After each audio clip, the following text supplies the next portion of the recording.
All right, how's it going, everybody? Today I'm going to be doing my own little quick review here on the Hasegawa kit with the F-15C Eagle. Little background, let's see, I've been out of the game for a little bit, but I have completed a couple of other kits in 1/72 scale, but I've been out of the game for about, let's say, 5 or 6 years, so this is my little take and my little, I guess, my opinion on the Hasegawa kit for this model. All right, here we go. All right, and here she is. Okay, so as far as the kit goes, going together, it wasn't all that bad. I feel like it went together pretty quickly. All the issues I think that I encountered or that you see at the end of the day are purely on me. So if you'll see right here, these seam lines there and there, yep, that's me. I did not fill those in properly. This is the first time I have used I didn't use a primer going with the panel lines. I actually primered the whole aircraft black, and I try to do a little bit of marbling. So you kind of see a little bit of this, and I probably messed up a little bit here and there and whatnot, but you can kind of see it here and try to get it to come in, whatnot, but it might be a little too much. But yeah, first time, so it is what it is there. Another issue you might see straight off the bat is the color difference. Man, oh man, did I mess up on that. I went way too light. Here is way too light. This is too dark. This is probably about the color what it's supposed to be. This should be a lot darker. The contrast is just completely off with that. Other than that, with the kit, what you'll see is there was a little bit of an issue with just the seams and how it matched up here with the intakes. And I don't know if I can bring this in here and kind of see, there's just a little bit of where I had to play with it, and it's a little rough. Other than that, not too bad. Went together pretty easily. The kit's not that difficult as far as components. You essentially have your fuselage with your top and your bottom, then your intakes, and then your wings, and then come back you have your vertical stabilizers and then your elevators. It's pretty simple. It's pretty straightforward going from that, so it's kind of up to you where you want to go with it. Some of the things that I'm proud of moving forward on this kit was the weathering. I know it's a little bit hard to see here. I don't know if you can see here, but so here, all right, a little light, and then here kind of ideas of where, you know, there might be some stuff that came off of the flaps and stuff like that, or just the other areas. Also, this is one of the kits that I haven't used or been a fan of using all the decals, and I try to use as many as I could on this one, to be honest with you, that fit the part. I kind of rotate here a little bit and get an idea. So, you know, I try to put everything on there that I could and match it. We'll kind of talk about the back part here, or the bottom part, but again, you can just kind of see this, man, the colors did not jive. I just went way too light and too dark. It just did not match what the original profile is there. So let's go ahead and kind of get a look there on the bottom and get an idea here. Talk about kind of some of the pros here. All right, now looking at this, one of the areas that I'm pretty happy about actually was this part here, was the weathering here.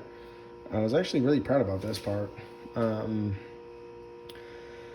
Yeah, it just kind of little by little, you know, just dabbed a bit here, dabbed a bit there, and kind of went at it. And I was actually really happy about how the weathering went with the underside of the aircraft here. That's one of the main points I was pretty proud about. I felt like at the moment it might have been a little bit too much, kind of based on some of the reference photos that I had, but I actually feel like it actually kind of came out pretty good. I know there's definitely better parts of there. One of the issues you can see right off the bat, boom, look at that drop tank. Oh man, seam line straight down the middle. Also the decal there, off center, not good.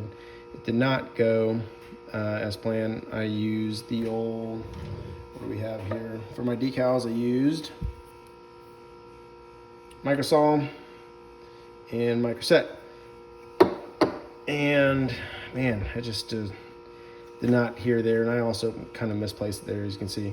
It's off-centered, but look at that seam line. So that's definitely an issue right there. I also noticed on a couple of the Sparrows there, I had some seam lines as well. Landing gear, pretty general there. There's not much to go after. I did a little bit of a wash in there, whatnot, to get in the bays and what have you, but overall it's pretty simple. But the biggest takeaway there, boom, that drop tank just sticks it like a sore thumb. That seam line, I completely missed. I did go on purpose to the off color. I kind of wanted to make it a little bit different, but man, oof, that thing sticks out like a sore thumb. I didn't really know what else to do with the Sparrows and the Sidewinders. There were no decals or stencils to put on them, 1/72 scale, but so I kind of left them pretty clean. So I was kind of, like I said, I am pretty happy with how the weathering came out with the bottom side. Let me know what you think, if it was good and worth it. If not, I know there's a lot of things that I could tighten up on this kit for sure, but trying to get back into it. One of the things there you can see, that is the I guess kerosene fuel wash right there that you can see. That would be from people fueling and whatnot, overfueling on the drop tank there. So that's the underside of the kit there.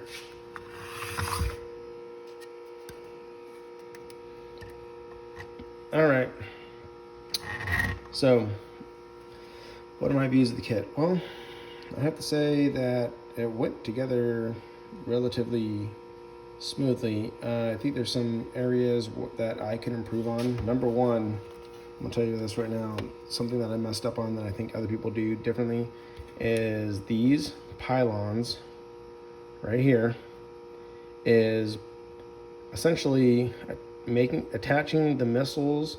In this case, it'd be the Sidewinders, attaching those Sidewinders to the pylon first, and then attaching the pylon to the wing would make it a lot easier. I had an issue with putting each Sidewinder on to the pylon there, and I think it'd be a lot easier if you attach both of the Sidewinders onto the pylon and then attaching the pylon onto the wing. So that'd probably be an easy process, or an easier process. Another thing I didn't do, if you didn't notice, I did not paint the parts on here onto the canopy. I missed that, forgot about that, and it's something I'm about to do. Other than that, pretty straightforward build, pretty easy. There's nothing tricky. There's a little bit of putty that you have to do, but as far as that, the kit kind of goes together pretty well, and there's pretty straightforward. The instructions aren't incredibly tricky. Everything kind of just blends together, and it's pretty straightforward. So if you built a couple models, I mean, geez, if you built any, it's pretty straightforward. It's just, it is what you want to make of it. If you want to go more in detail and you want to, you know, blend the paints and kind of go with what you have, then it is what it is. It's what you want to make of it. But at the end of the day, pretty straightforward kit. I didn't have any problems with it really. It was exciting. It was good to get back into it, and I hope to add some more in the coming months. And let me know in the comments below what you guys like, what you don't like, what would you have done differently. I'm always open to the critiques, because I'm trying to get better, and hopefully I can bring you guys some more builds. All right. thanks a lot for watching. Have a great one. Enjoy your builds.